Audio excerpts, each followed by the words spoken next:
At exactly 3:17 p.m., the entire high school froze. The doors were chained shut.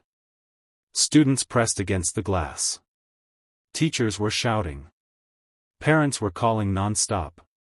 And standing in front of the entrance was the quiet janitor nobody ever noticed.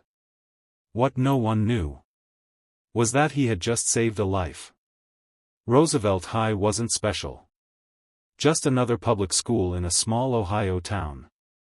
The kind of place where seniors counted days to graduation and freshmen counted days to survival.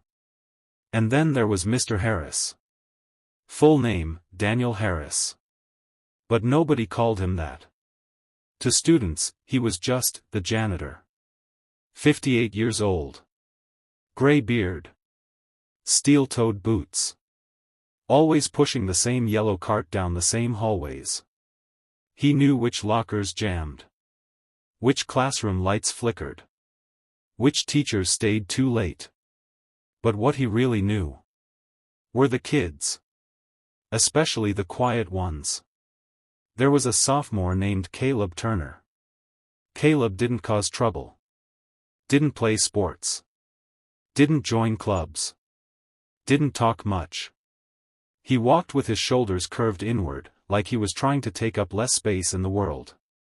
Mr. Harris noticed something most people didn't. Every day at exactly 3:15 p.m. Caleb didn't leave. He lingered. By his locker. By the stairs. By the exit doors. Watching. Waiting. Like he was afraid to go home. One afternoon, Mr. Harris was emptying trash when he saw it. Caleb's backpack fell open. Inside. Notebooks. Cracked phone. And an eviction notice. Mr. Harris didn't mean to read it. But the bold letters were impossible to miss. Final warning. Caleb snatched it up quickly, face burning red. "You didn't see that," he muttered. Mr. Harris paused. Then said something simple. "I see more than you think, son." That was the first time Caleb didn't leave immediately. Over the next few weeks, small conversations started. Nothing dramatic. Just, "You eat today? You good? You need a minute?" Caleb's answers were always short. Until one Friday.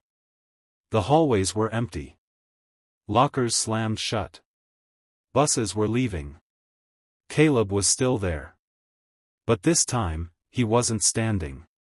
He was sitting on the floor. Head down. Crying quietly. Mr. Harris didn't ask questions. He just sat beside him. After a long silence, Caleb whispered. "My mom lost her job." Pause. "We're getting kicked out Monday." Pause. "I don't know where we're going." And then the line that shattered everything. "I might have to drop out." Mr. Harris went home that night and didn't sleep. He remembered being 16. Sleeping in a car with his younger sister. Pretending everything was fine at school. Until one teacher noticed. Just one. The next morning, Mr. Harris made calls. He spoke to the principal. The guidance counselor. A local church. A community housing coordinator. But paperwork takes time. Evictions don't. Monday was coming fast. Monday arrived. 3:10 p.m. Caleb stood by the exit doors again. But this time he wasn't waiting. He was shaking. His phone buzzed. Message from his mom. "We have to be out by 5.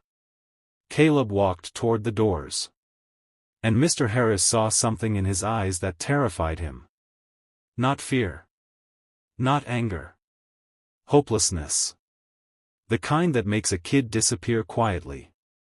So at 3:17 p.m. Mr. Harris did something no one expected. He locked the front doors. Chained them. And told the office to hold dismissal for 10 minutes. Teachers were confused. Students were frustrated. Phone started recording. But Mr. Harris didn't move. He walked straight to Caleb, placed a folded piece of paper in his hand, and said, "You're not leaving school today without a plan." Inside that folded paper was an address. A temporary housing placement. 3 months covered. Food assistance approved. School transportation arranged. And a handwritten note. "You finish school. That's the deal." Caleb's hands were shaking so badly he could barely read it. How? Mr. Harris swallowed. "I had someone once who locked a door for me." The principal rushed over, furious at first. Until she saw Caleb's face. Until she understood. The chains came off the doors. Dismissal resumed. But something had changed. 6 years later. Roosevelt High graduation stage. A young man in a navy cap and gown stepped to the microphone. Valedictorian. Full scholarship. Engineering major. He scanned the crowd. Then said, "There was a man who cleaned these floors." Pause. "He saw me when nobody else did." Front row. Mr. Harris sat in his old steel-toed boots. Tears he didn't bother hiding. And when the ceremony ended, Caleb walked straight to him, hugged him, and whispered, "You didn't just lock doors that day. You opened my future." Sometimes heroes don't wear suits. Sometimes they push yellow carts down empty hallways. And chain doors shut. Just long enough to make sure a kid doesn't give up.